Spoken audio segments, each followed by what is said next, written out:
আসসালামু আলাইকুম গাইস, কেমন আছেন আপনারা সবাই? আপনাদের জন্য আমি আজকে একটা চিতই পিঠার রেসিপি নিয়ে আসছি। আজকে চিতই পিঠা দুধ দিয়ে রান্না করবো। তো প্রথম দেখুন সুন্দর করে গরম পানি দিয়ে আমি একেবারে ভালো করে আটাটা একটু লবণ দিয়ে ভালো করে ডললা মইত্যা, তারপরে কিন্তু আমি একেবারে ভালো করে একটু গরম পানি একেবারে কুসুম কুসুম গরম পানি দিয়ে ডললা ভালো করে আমি রাইখা দিব। তো দেখুন এখানে ভালো করে সুন্দর করে একটু লবণ দিয়ে ভালো করে ডলছি, ডললা চেটকা মানে অনেক ভালো করে ডললে আমি একটা জায়গায় রাইখা দিব।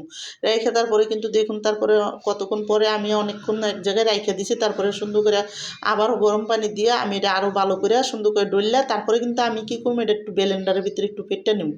তো ব্লেন্ডারের পেটটা তারপরে দেখুন আমি আরও পানি যতটুকু লাগবে ওই আন্দাজে পানি দিয়া সুন্দর করে কিন্তু আমি একটা যাতে পিঠা হয় ওইভাবে বেটার করবো। তো আমার তো একটু লবণ কম লাগছে, লবণ দিছি, আর আমি অল্প সামান্য একটু খাবার সোডা দিছি এখানে দিয়ে কিন্তু সুন্দর করে করছি। আর এখানে দেখুন আমি একটা যেটা ভিতরে বানামো ওই এটা বসাইছি, কোলাটা বসায় ভালো করে একটু তেল পানি দিয়ে ভালো করে পুচ্ছে কোলাটা করে ভালো মতন গরম করে তারপরে কিন্তু আমি সুন্দর করে একটা একটা করে দিয়ে দেবো। তা আমার এটার ভিতরে 5টা পিঠা হয়, আমি এটার ভিতরে দিয়ে দিছি। দিয়ে কিন্তু দেখুন যখন সুন্দর মতন একটু ছিট হয়ে গেছে তখন আমি এটা ডাইকা তারপরে কিন্তু পিঠাটা বানাবো। তা আমার এই চিতই পিঠার রেসিপিটা যাদের পছন্দ তারা লাইক সাবস্ক্রাইব দিন, প্লিজ আমার ভিডিওটা বেশি বেশি শেয়ার করে দিন আর সাবস্ক্রাইব করে দিন।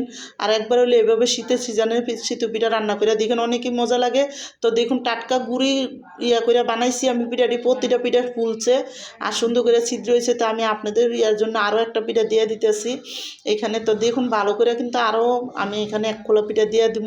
তো আমি এইভাবে করে সবটি পিঠা বানাই নেবো, আর সবটি পিঠা বানাই তারপরে কিন্তু আমি আপনাদের রান্নাটা দেখাইতেছি।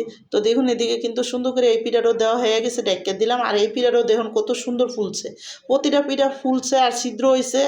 তো দেখুন এইভাবে করে কিন্তু আমি সব টিপিটা একসাথে বানাই নেব। আর সব টিপিটা দেখুন বানাইয়া এরপরে আমি কিন্তু দেখুন এখানে গরুর দুধ বসাই দিছিলাম চুলার মধ্যে। গরুর দুধটা যখন একটু গাঢ় গাঢ় হয়েছে তখন আমি এখানে বেশি করে 1 কাপেরও বেশি হইব আমি গুঁড়া দুধ দিয়ে দিছি।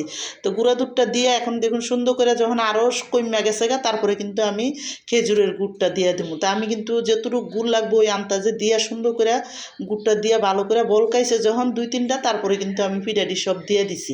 আর পিঠাটি সুন্দর করে দেখুন প্রতিটা পিঠা আমি দিয়ে দেবো এখানে দিয়ে কিন্তু তারপরে আমি করবো। দেখুন আমি সবটি পিঠা দিয়ে এখন বেশি করে নারকেল দিয়ে দিলাম। নারকেলটা দিয়ে সুন্দর করে পিঠা দিয়ে এখন 2-3টা বলক আসা পর্যন্ত রান্না করবো। আর একটু আমি গুঁড়া দুধ এখানে গুল্লা দিয়ে দিলাম যাতে মজা লাগে। এই পিঠাটা যত গাঢ় গাঢ় হইবারই হইব অনেকই মজা লাগে। তো দেখুন এদিকে কিন্তু আমার চিতই পিঠাটি সুন্দর করে বলকায়া পড়ছে আর ভালো করে কিন্তু হয়ে গেছে। তো এরকম করে আমি 2-3টা বলক হয়েছে পরে এখন নামাইয়া দিব পিঠাটি। তো দেখুন সুন্দর মতন যখন হয়ে গেছে আমি একটু মিঠাটা দেখছি যে না পারফেক্ট মিঠা ঠিক আছে, তখন দেখা আমি কিন্তু পিঠাটা বানানো আমার শেষ।